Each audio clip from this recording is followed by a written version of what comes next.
नमस्कार आज्ञा मु बसंत कुमार पंडा आम गणार सजफुल परिवार साहित्य भित्तिक परिवार सभापति अच्छे आज्ञा पूरे जो वार्षिक उत्सव पालन करा धूमधाम सहित पालन करा कौन रखिए देखो आज्ञा आम अनुष्ठान सारा ओडिशा रे ये कार्यक्रम प्रति वर्ष करुच्ची आज ये वर्ष आम सदस्य मान अनुरोध क्रमे आम जातिर ठाकुर श्री जगन्नाथंकर श्रीक्षेत्र पीठरे आयोजन करने अनुरोध करा तेणु ए वर्ष यही पीठ को यही स्थान को आम निर्धारित कौन कौन कार्यक्रम शुरू कार्यक्रम केवल साहित्य को आम अग्राधिकार दूँ आम उड़िया भाषा को अग्राधिकार दूँ जो माने कवि कवयित्री माने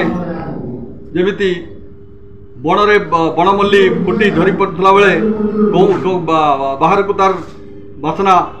शोभा पाए ना कई जापारती ना सेमती अनेक प्रतिभा अच्छी सारस्वत प्रतिभा अच्छी गाँ गहली में लुचि जाऊँच से आनी नूतन वर्गर कवि मानू आम लोकलोचन समर्पित करुचु तांकर कला उजागर करुचु एवं पुरातन वर्गर जो साहित्यिक अच्छा साहित्यिक जो कला सारस्वत कला को आउ दिगंत विस्तारी करने आमर सब प्रयास रोचे से द्वारा नूतन वर्गर जो पिला जो कवि कवयित्री मैंने आसुच्च उत्साहित होती सुंदर सुंदर कविता काव्य एवं गल्प साहित्य विभिन्न विभाग में पारदर्शिता लाभ करुँच अनेक साहित्यिक माने अच्छे जो माने साहित्य ओडिया अरे गोटे धाड़ी लिखिपार नथिले सेमाने आज संकलन तैयारी कर संकलन आज उन्मोचन होती खुशी होता बेले आम गर्व करूँ मातृभाषा गर्व करुच्ची एवं उड़िया भाषा विश्व स्तर में केमी पहुँचब उड़िया भाषार कई जन कवि नोबेल पुरस्कार पाइबे यह हूँ आम लक्ष्य आशा और स्वप्न। आज्ञा एत प्रियव्रत देउरी सदैव सुस्मिता लागी सदैव सुना वाजी सदैव कौन गोटे पहाड़ अदेखा गहर जेपरी झरणा किए आपे जन्मलाभ करे एवं अनेक अंका बंका रास्ता दे समुद्र में मिशिबार लक्ष्य नहीं आगक माड़ी चलता माँ गर्भ आरंभ होता जीवन मृत्यु गर्भर लीन होगा पूर्व अनेक संभावना भितर से पहुंचे से नई कूले सपन खेले आशा फसल केबे कूले धीर समीरे पुलकी उठे आपण द्वारा चिन्हित होउची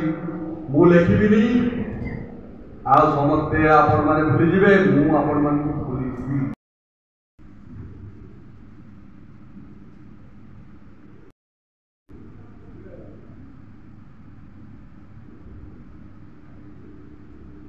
ओम शांति।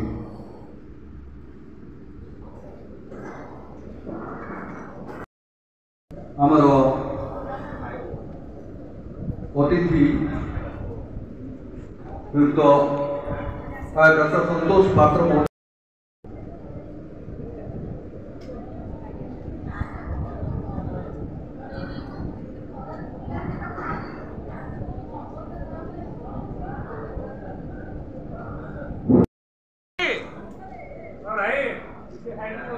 फोटो आज्ञा फोटो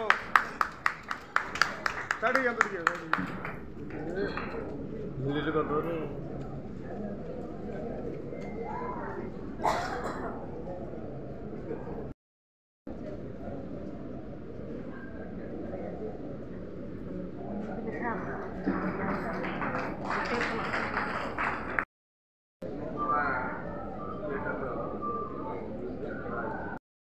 नागिनी